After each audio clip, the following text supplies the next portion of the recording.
welcome to a new episode of Hallmark Heartbeats podcast, all about Hallmark movies. I'm your host, Camille, and again, for the next 10 weeks, I'm joined by my friend, Kayla. We are fellow podcasters for another podcast, The Resident. Today, we are joined by the lovely and beautiful Catherine Haena Kim. I'm hoping that I say it right. Is it Haena or Haena? It's Henna. It's my Korean name. Henna. Henna, and you say it almost like henna tattoos, yeah. Oh, wow. What does it mean? I mean, it's like, what does Catherine mean? I guess it technically has a meaning. I think it's pure, but I do know that my grandma on my dad's side went to actually have my name built for me. So, yeah.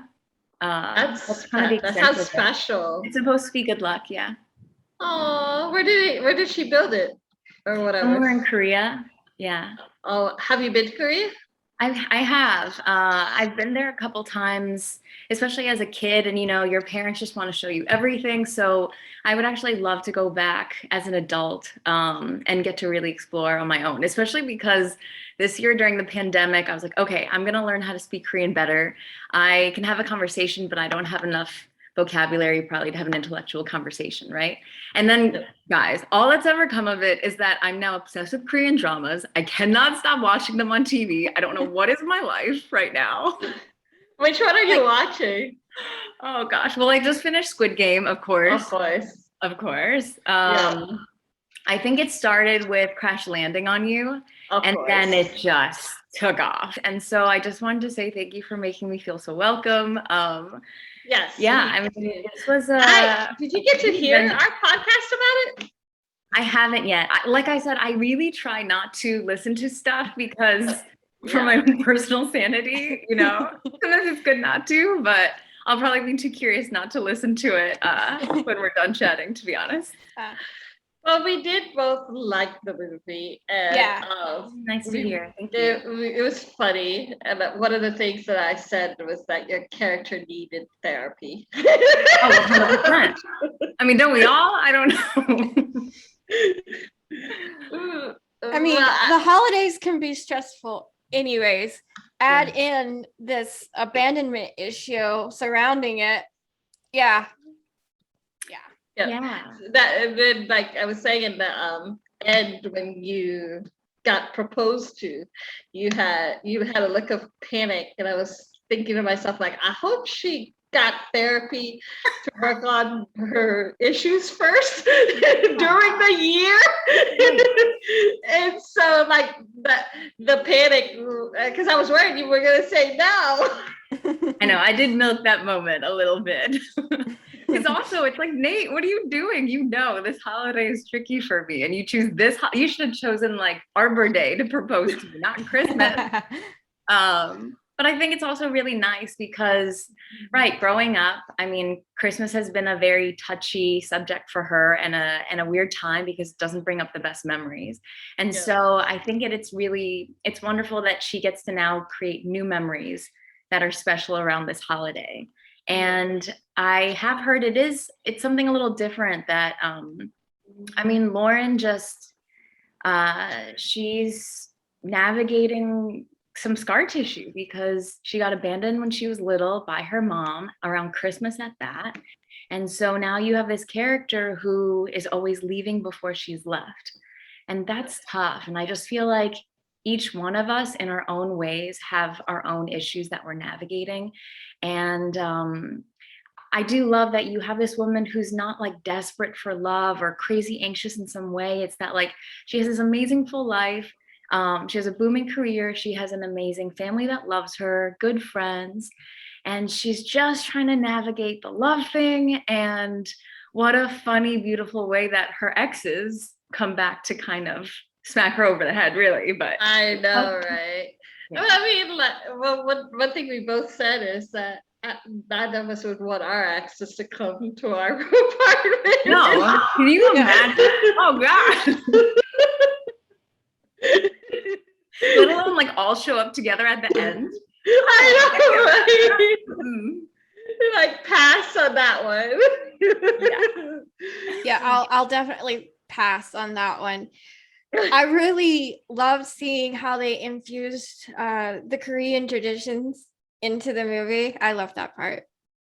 Yeah, me too. I think it's really wonderful because for me at least, Christmas at its best is when everybody can come together. It's all about being inclusive and celebrating and being too indulgent. And, I think for me, just being a transplant in LA and having been so far from home for a very long time, I have distant relatives. I have friends whose families are based here, and they've always welcomed me into their homes, or at least made sure that I knew I would have somewhere to go for the holidays. And so I love that you have Lauren's family who always invites Nate, who doesn't have anywhere to go.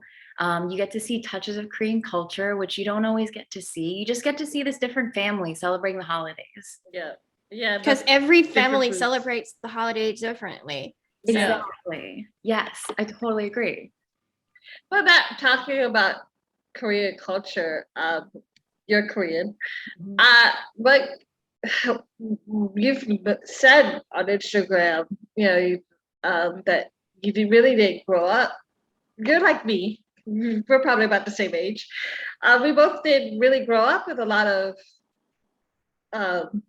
role models, I guess, on TV that looked like us and stuff. So, like, I was telling someone, I was like, if this is um, emotional, I guess, a little bit for me because this is something that I lacked, and now for the next generation, we got somebody, to see it. You know what I mean?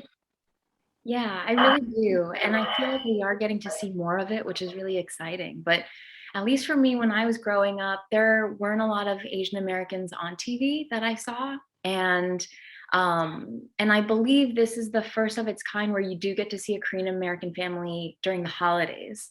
And it doesn't beat you over the head with the cultural part of it. It's just another part of her life, right? Yeah. But I think as a kid, it's like, gosh, me right now, and probably me when I'm like 75, there's that like very kind of fundamental human part of us that just wants to belong and Yeah. fit in. And you definitely feel that as a kid.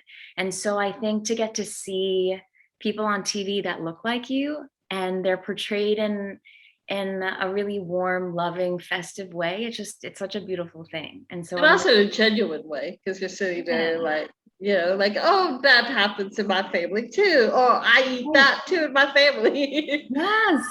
Yes. And the other thing, and I mentioned it when we discussed it, was that because I was raised by my dad. So that clicked for me like that. I was like, you don't see that in a Hallmark movie very often where you have the single parent and he remarried. That was my childhood. And so to see that come on screen into a Hallmark movie, I was flashback. Yeah. So I totally agree. Because usually you might see, if anything, it's the dad that's always leaving. Yeah. But every family is different. And like you said, I mean, you don't have to be Korean to relate to this because you can relate to it just by your own personal life. Yeah. I think this is the most multicultural racial diversity cast in Hallmark. Wow. I mean, you have Raymond, who I believe is Indian, if I'm not mistaken. Like, God, I'm gonna mess up his name. Carl, Canra. Karn? Karn! Yes. He's Middle Eastern, I believe, correct? Yeah, you have Karn, you have Ish. I mean, It's black, and it's like they're all different. And all four of them were in the movie poster, which I don't think has ever really happened in a Hallmark movie where it's more than two people on a poster, and there were all people of color from different nationalities, different stuff. So I was just like, I was so happy to see that diversity because it hasn't ever happened for Hallmark that way at all, Yeah. And so in that way, I do think it's really wonderful that channels like Hallmark, where you haven't traditionally seen these kind of storylines, they're happening now. And that's exciting because we just want to tell authentic stories, right? And we want to tell relatable stories and represent everybody because that's how the world is. So I think it's great that they're doing that. And I'm excited that I got to be a small part of it. Well, do you have any behind the scenes secrets with working with anybody? Well, first of all, I don't think people realize, so this movie in particular has a ton of location changes. And then with all the different flashbacks and time cuts, we ended up shooting at least half of it overnight. And so we would start filming probably at the top of day on a Monday. And inevitably by Friday night, we're doing a classic Fratter Day, which means we're shooting till about 6 a.m. on Saturday morning. And then you try to sleep as much as you can Saturday, you have Sunday, and then you're right back at it Monday.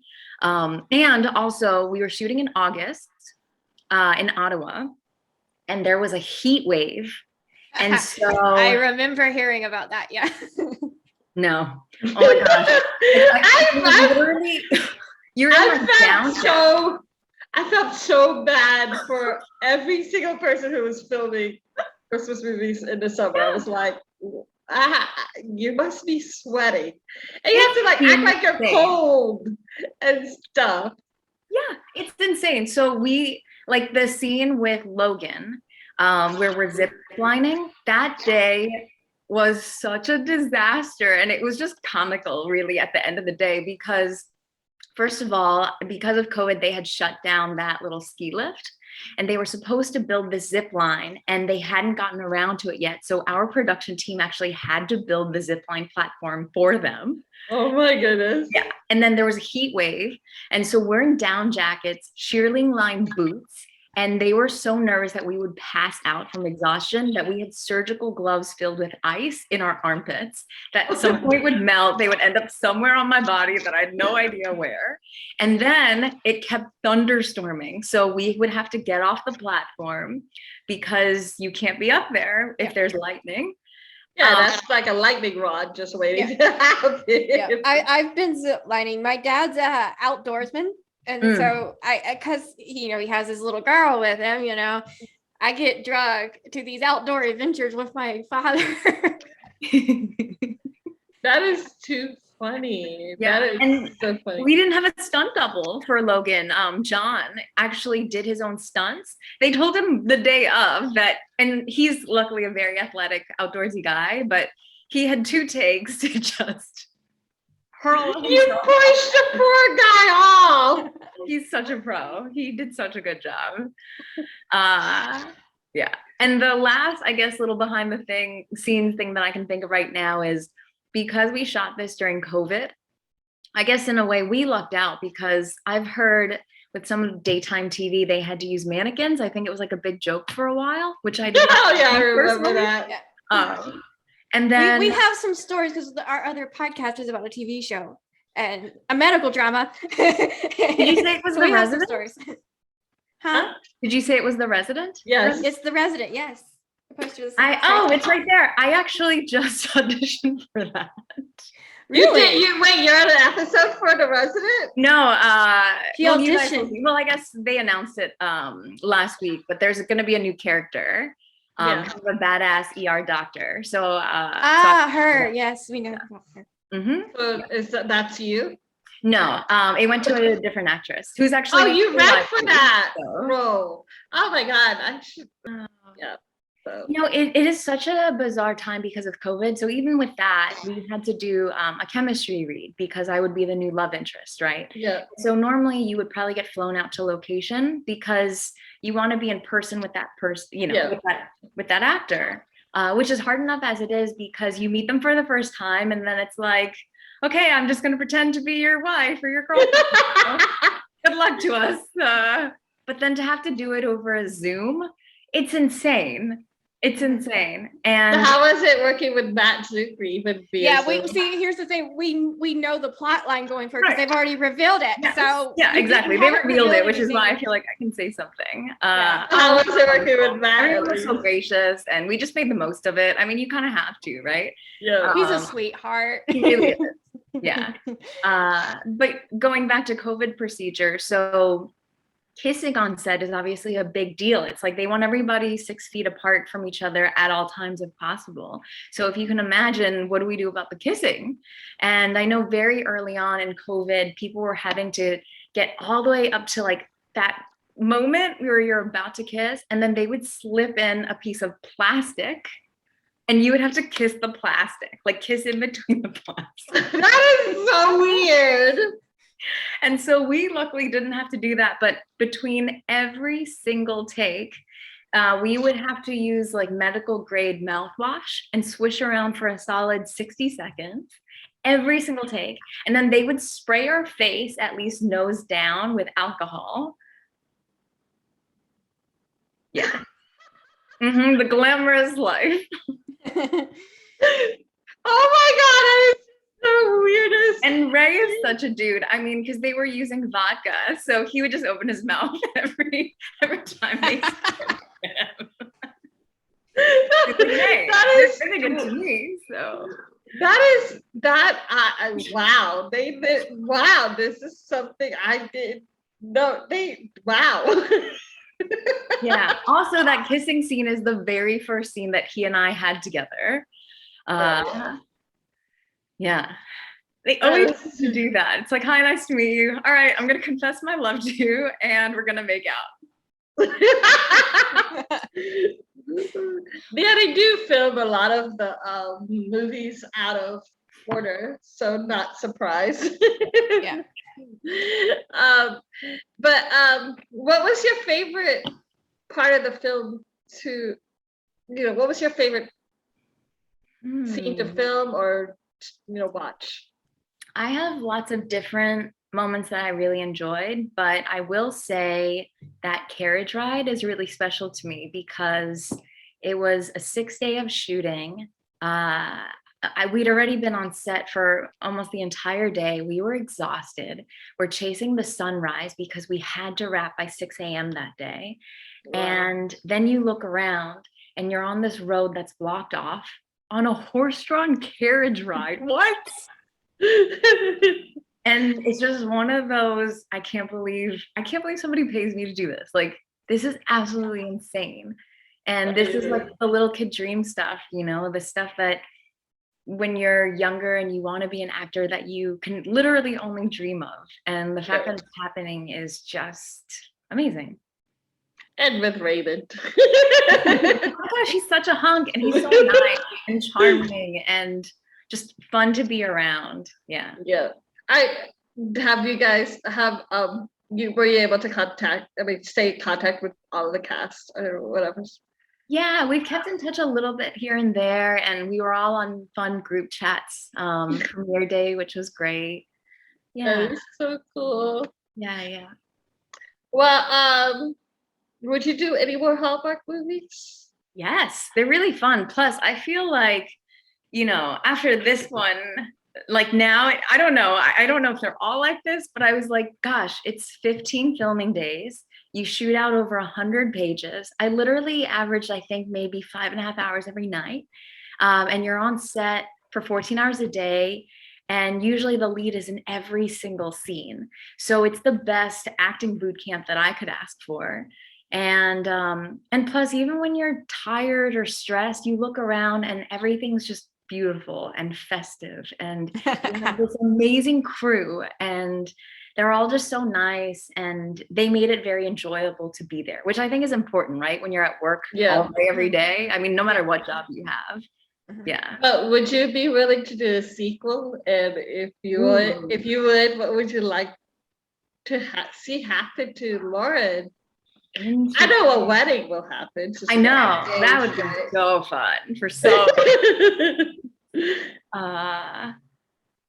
Yeah, I think a wedding would be really, really fun. I wonder if you do a wedding, that would be cool if they include Indian parts, with wearing a sari and the henna and the veil and whatever. Yeah, the maybe traditional little aspects of cultures and then some American traditions too. And you could wear the hanbok. Hanbok. Yes. Yeah. See, my Korean drama just kicked in. That's the other thing too, is like you guys did the finger hearts. Yeah. The Korean drama hearts. That's what I always called it. Yes. Drama hearts. Yeah. Although it's always been funny to me because at first I was like, it almost looks like you're asking for like money. And I was like, what is this? What does that mean? I don't know. They're like, oh, it's an actual like little finger heart. That's cute. Yeah. And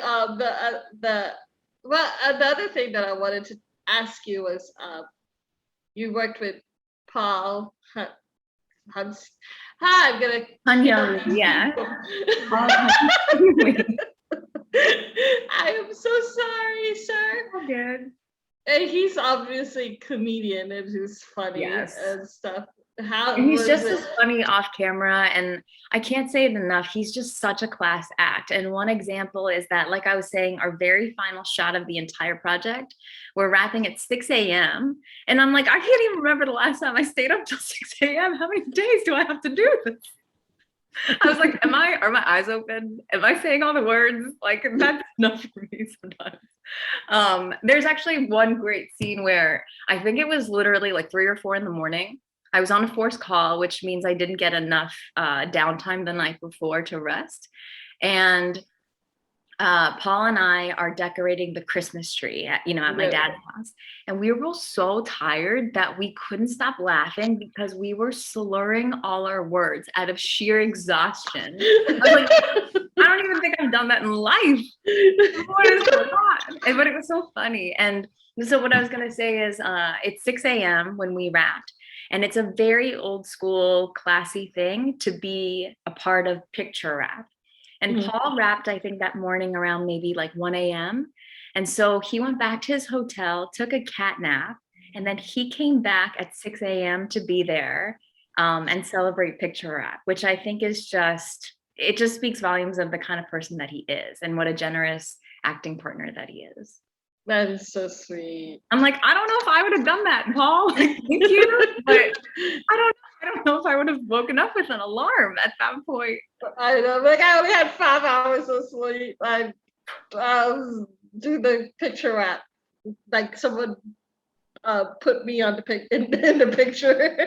Yeah, just insert. Me in. We did it. Well, thank you so much for letting me talk to you, letting us talk to you. Yeah. How do you say it in Korean? I'm trying to fit. The only words that are coming into my mind is saranghayo, which is I love you. Yeah. But what is thank you? 감사합니다. 감사합니다. Yeah. Let's see. And then apa and yeah. I'm trying to figure out what. That's another behind the scenes thing that I'll leave you with. So there was one day where we didn't have lavalier mics, which are the mics that get clipped onto us. Yeah. And so every scene in that cafe had to be redone in post, which was so insane, including the scene with Lauren and her dad. Yeah. When she finally realizes that, I mean, if she doesn't deal with her past, it's going to deal with her, We had to redo all the sound for that. Wow. So I hope we did it justice, but yeah, it was tough. Well, thank you. You're very welcome. Thank you so much for watching. 감사합니다. Welcome. I'm hoping to see. We're hoping to get a sequel or something. Yeah. At least more movies of you guys. Yeah. But it's a fun twist to the Christmas Carol. Yeah. Which I IMDb'd you. I found out that you were part of Ghost of Girlfriend Past with Matthew McConaughey. So I was like, this is like her second. It's great. This is my sequel, I guess. Really, yeah. This is your like second thing with the similar storyline. It's So we crazy. did because- Right. That was the first thing I ever auditioned for after college. And Matthew McConaughey also is such a class act. I mean, I was probably like 23, and I showed up doughy-eyed to set. I literally had to read a book called The Camera Smart Actor because I was like, I don't know what everybody does, and I don't want to look like this idiot 23-year-old. And so I showed up to set, and he's Matthew McConaughey. He has so much gravitas, and he was so nice. He let me ask him a million questions. He let me take a million photos with him. And it was such a wonderful set experience that even on this set, Jenna Katz, who plays my best friend at work, she's mostly a dancer, a phenomenal dancer. And this was her first bigger acting role. So I also wanted her to walk away feeling great and knowing what to ask for and how to ask for it, you know? Yeah. I think that is one thing that I've heard from a lot of the actors is that their first experience, like whether it's on Hallmark or working with a certain actor or certain company or whatever, they're the gold standard, and it kind of showed you what to expect for the next time and who and like it's gonna work or whatever. You know what I mean? Yeah.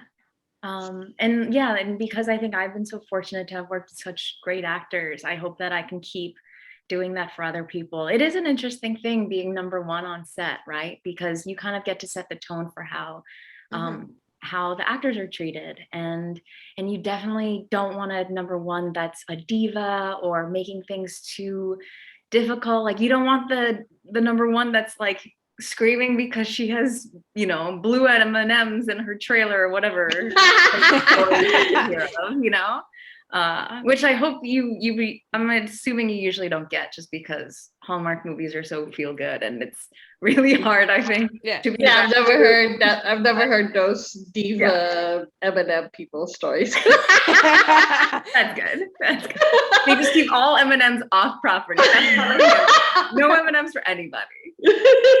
Well, thank you. You're very, very welcome.